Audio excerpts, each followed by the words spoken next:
Grammar review, despite versus in spite. Where to put properly the word of. Stay tuned.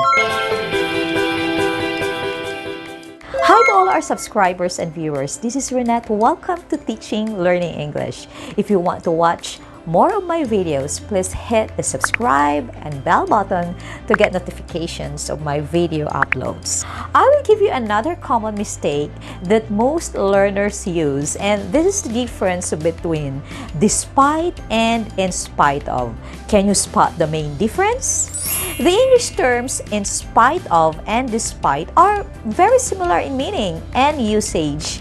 Yet, in spite of this, English language learners sometimes find them confusing. I guess you already have a clue how to use these terms. What is despite? Despite means even though or regardless of. It is the opposite of because of, due to, and can be used with a noun or gerund. I will give you two examples.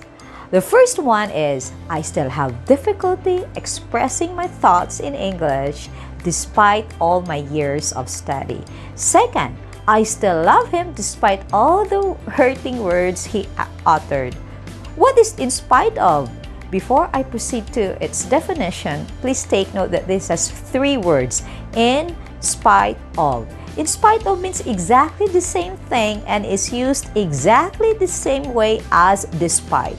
Let's use the previous examples of sentences and we will just change them from despite to in spite of. Here's the first example.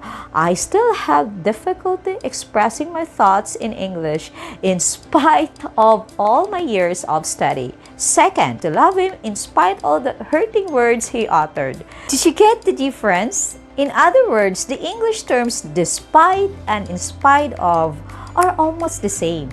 Although other linguists say that despite might be a bit more formal, but I think these two terms are interchangeable.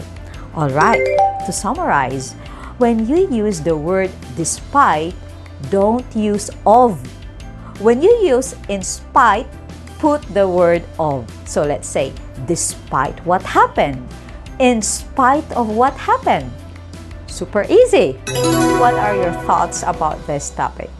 Write your comments below using despite or in spite of. Hope you learned something from this topic. Happy learning! See you! So